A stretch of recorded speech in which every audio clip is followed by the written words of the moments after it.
திருமறை குர்ஆன்ல அல்லாஹ் ரப்பல் ஆலமீன் ஒரு வசனத்துல 2 செய்திகளை நமக்கு சொல்லி தருகிறார். ஒரு வசனம் தான். அந்த ஒரு வசனத்துல இறைவனை பற்றிய பயத்தை பற்றியும் அல்லாஹ் சொல்லி தருகிறான். வரக்கூடிய காலங்கள்ல உன்னுடைய நண்பர்கள் எப்படி இருக்க வேண்டும்.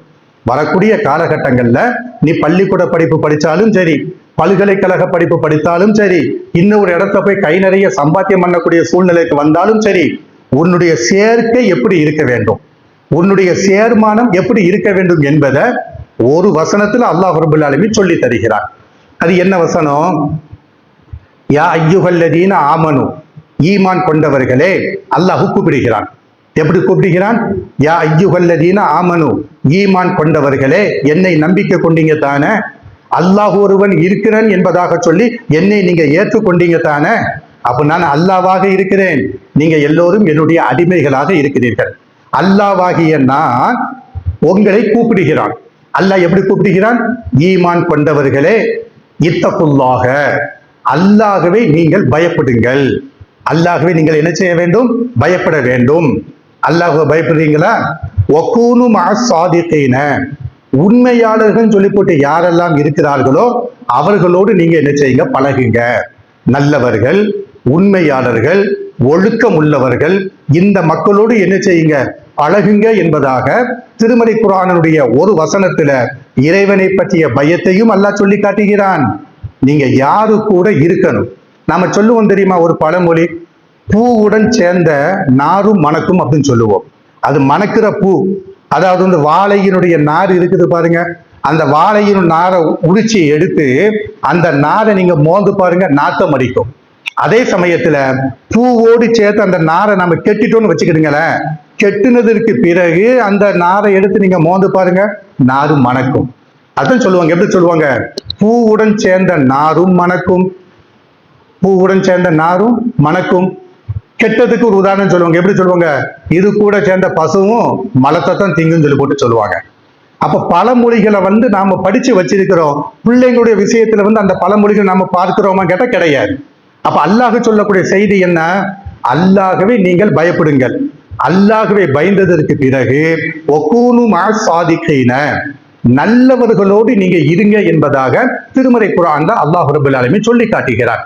அப்போ பிள்ளைங்கள் இருக்கக்கூடிய பெற்றோர்கள் நாம கவனிக்க வேண்டிய முக்கியமான செய்தி என்ன அப்படின்னு கேட்டோம்னா, நாம பெற்றெடுத்து அந்த பிள்ளைங்களுக்கு இறையச்சத்தை பற்றி போதனை செய்து கொண்டே இருக்க வேண்டும். பிளஸ் அது கூட என்ன செய்யணும்?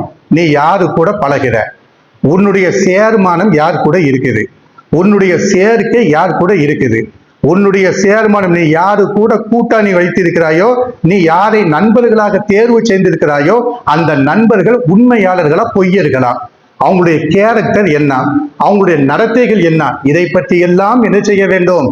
பெற்றோர்கள் தெரிந்து கொள்ள வேண்டும் என்பதற்காக வேண்டிதான் ஒரு வசனத்தில் அல்லாஹ் ரப்பல் ஆலமீன் இறையச்சத்தை பற்றியும் சொல்லுகிறான். நல்லவர்களோடு இருங்க என்கிற மெசேஜையும் என்ன செய்கிறான்? அல்லாஹ் ரப்பல் ஆலமீன் தருகிறான்.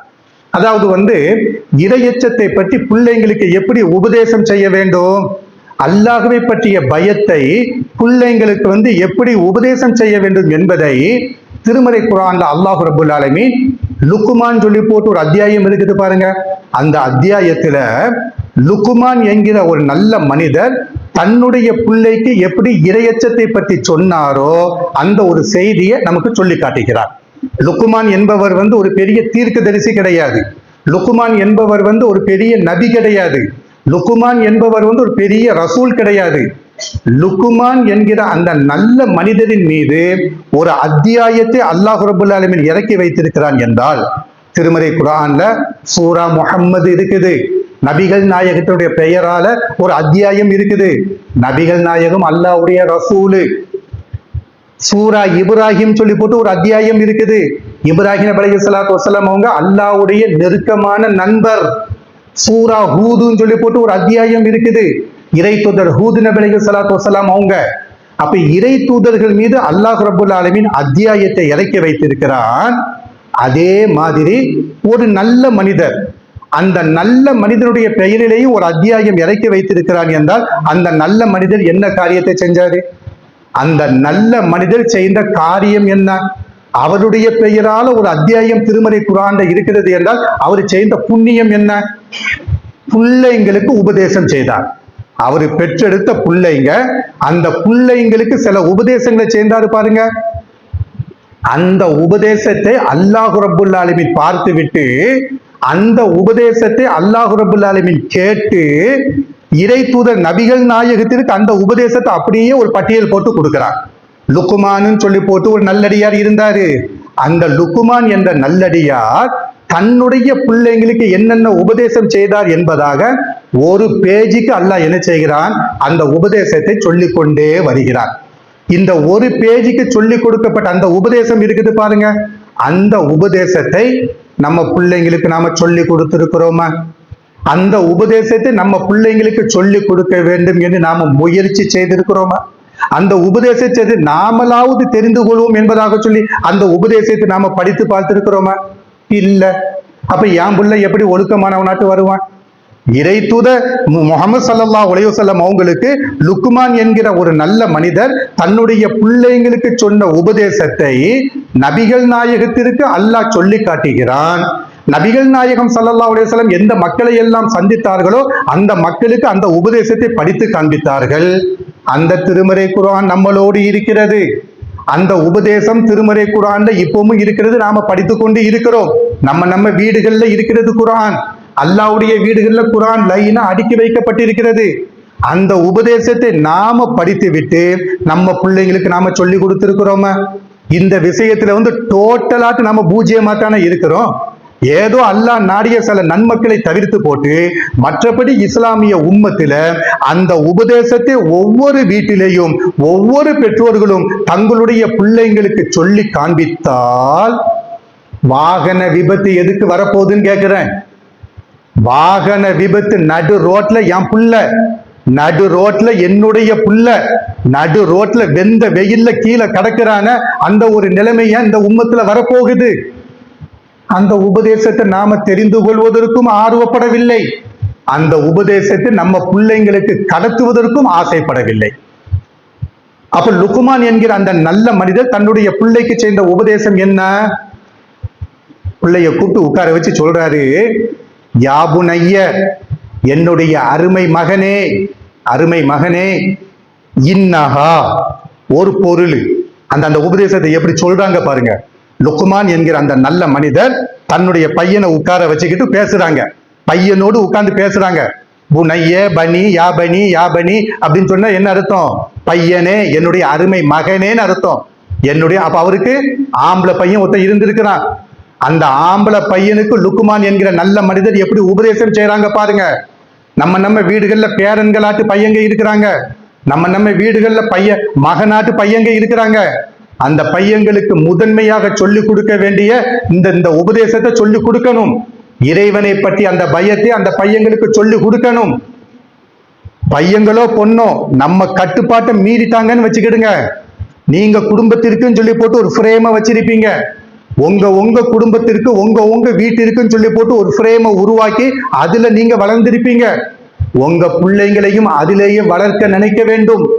அந்த இஸ்லாமிய குடும்பம் என்கிற அந்த வட்டத்திலிருந்து பிள்ளைங்க வெளியில போயிட்டாங்கன்னு வச்சுக்கிடுங்க, திரும்ப இன்னைக்குள்ள சூழ்நிலைக்கு திரும்ப கொண்டு வருவதற்கு மிகப்பெரிய சிரமம் எடுக்க வேண்டும். அப்ப லுக்மான் என்கிற அந்த மனிதர் சொல்லுகிறார், யாபுனைய, என் அருமை மகனே, என் அருமை மகனே. மாஷா அல்லாஹ், நம்ம அல்லாஹ்வுடைய வீட்டுல நீங்க இருக்கிறீங்க. ஒன்னே பெற்றோர்களாட்டு இருப்பீங்க, இல்லை என்றால் பேரன் பேத்திகளை பார்த்த உப்பாவாட்டு நீங்க இருப்பீங்க. உப்பாவாக இருக்கக்கூடிய நாமோ, பெற்றோர்களாக இருக்கக்கூடிய நாமோ, நம்ம வீடுகளில் இருக்கக்கூடிய பிள்ளைங்கள்ட்ட சொல்ல வேண்டிய முதன்மையான செய்தி இந்த செய்தி. என்ன செய்தி? யாபுனைய, என் அருமை மகனே, இன்னஹா, ஒரு பொருள். எப்படி சொல்றாரு பாருங்க, ஒரு பொருள். இன் தகு மிஸ்கால ஹப்பத்தின் மின் ஹர்தலின், ஊசியினுடைய நுனி இருக்குது பாருங்க, ஊசியினுடைய நுனி, இந்த நுனி அளவிற்கு இருக்கக்கூடிய ஒரு பொருள். ஊசியினுடைய நுனி அளவிற்கு என்ன பொருள் இருக்கும்? அணுவத்தான் சொல்லணும். ஊசியினுடைய நுனி அளவிற்கு இருக்கக்கூடிய பொருள்னு சொல்றாங்க பாருங்க. எந்த பொருளை சொல்றது? அணுவத்தான் சொல்லணும். இல்லை என்றால் அணுவை இன்னைக்கு 40 பங்கா போடுறான, அதுல ஏதாவது ஒரு பங்கை என்ன செய்யணும் சொல்லணும்.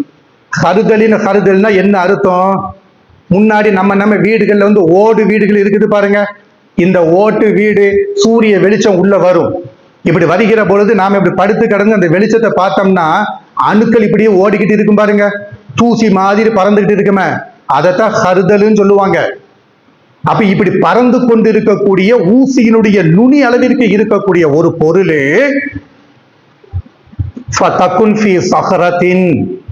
அந்த பொருள் கரும் பாறைக்குள் இருந்தால், எப்படி சொல்றாங்க பாருங்க, அந்த பொருள் கருமையான பாறை கல் இருக்குது பாருங்க, அந்த பாறை கல்லுக்குள்ளால இந்த பொருள் இருந்தால், அவுஃபிஸ் சமாவாதி வானங்கள்ல 7 அடுக்குகள் இருக்குத, இந்த 7 அடுக்குகள்ல ஏதாவது ஒரு அடுக்குல இந்த பொருள் இருந்தால், சுப்ஹானல்லாஹ், 7 அடுக்குகளை பத்தி அல்லாஹ் பேசுகிறான்.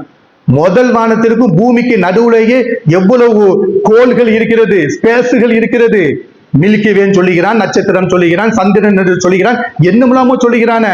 இதுல எங்கேயாவது ஒரு இடத்துல இந்த பொருள் இருந்தால், அல்லது முதல் வானம், 2வது வானம், 3வது வானம், ஏதாவது ஒரு வானத்திற்கு இடையில இந்த பொருள் இருந்தால், அவுஃபில் அருதி இந்த பூமியினுடைய ஏதாவது ஒரு பகுதியில இந்த பொருள் கடந்தால், பாலைவனம் சொல்றோம் பாருங்க, சஹாரா பாலைவனம் சொல்றோமே, இந்த பாலைவனத்துல ஏதாவது ஒரு இடத்துல இந்த பொருள் கடந்தால், கடந்தோம்னா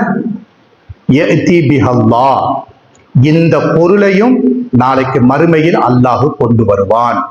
அல்லாஹ்வை பற்றி சொல்ல வேண்டிய பிள்ளைங்களுக்கு அல்லாஹ்வை பற்றி போதிக்க வேண்டிய முதல் போதனையை பாருங்க. இதுக்காக வேண்டிய சூரா லுக்மான்னு சொல்லி போட்டு அல்லாஹ் ஒரு அத்தியாயத்தை இறக்கி வச்சான். என்ன பெருசா போதனை பண்ணாரா? என்ன பெரிய பெரிய மைக் செட்டு போட்டு 1 மணி நேரமா பேசினாங்களா? அல்லது ஒரு மிகப்பெரிய தெருமுனை பிரச்சாரத்தை நடத்தி முடிச்சாங்களா? இப்படி உட்கார வச்சுக்கிட்டு அல்லாஹ்வை பற்றி சொன்னார். எப்படி சொன்னாரு? எப்பா, ஒரு பொருள், இந்த பொருள் கருமையான பாறை இருக்குத, பாறாங்கல் இருக்குத, எவரெஸ்ட்னு சொல்லிவிட்டு மலையை சொல்றான, இந்த மலையில ஏதாவது ஒரு அடுக்குக்குள்ளால இந்த பொருள் இருந்தால், அல்லது வானத்துல கடந்தால், அல்லது பூமியில ஏதாவது ஒரு பகுதியில கடந்தால், கடல்ல கடந்தால், எங்கேயாட்டு கடந்துட்டு போட்டோம், கடந்தோம்னா அல்லாஹ்வுடைய ஞானத்திலிருந்து அந்த பொருள் தப்பி விடுமா? அல்லாஹ் அந்த பொருளை மறுமையில கொண்டு வருவதற்கு அல்லாஹ்வால இயலாமல் ஆகிவிடுமா? அதை மறுமையில் அல்லாஹ் கொண்டு வருவான். இன்னல்லாஹ லத்தீஃபுன் ஹபீர், அல்லாஹ் ரப்புல் ஆலமீன் நுண்ணறிவாளனாக இருக்கிறான் என்பதாக தன்னுடைய மகனுக்கு அல்லாஹ்வை பற்றி என்ன செய்றாங்க? போதனை செய்றாங்க. பிள்ளைங்களுக்கு சொல்லி கொடுத்திருக்கிறோமா? நம்ம பிள்ளைங்களுக்கு உட்கார வைத்துக் கொண்டு எல்லாம் பேசுகிறோம். சுபஹானல்லாஹி ஜல்ல வ அலா.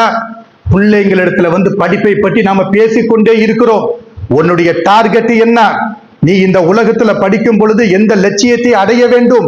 படிப்பை பற்றி பேசுகிறோம், வேலை வாய்ப்பை பற்றி பேசுகிறோம். தப்பு சொல்ல வரல, தப்பு என்று குர்ஆனும் சொல்லவில்லை, ஹதீஸும் சொல்லவில்லை. ஆனால் முதன்மையான உபதேசமாக எது இருக்க வேண்டும்? அல்லாஹ்வை பற்றி இருக்க வேண்டும்.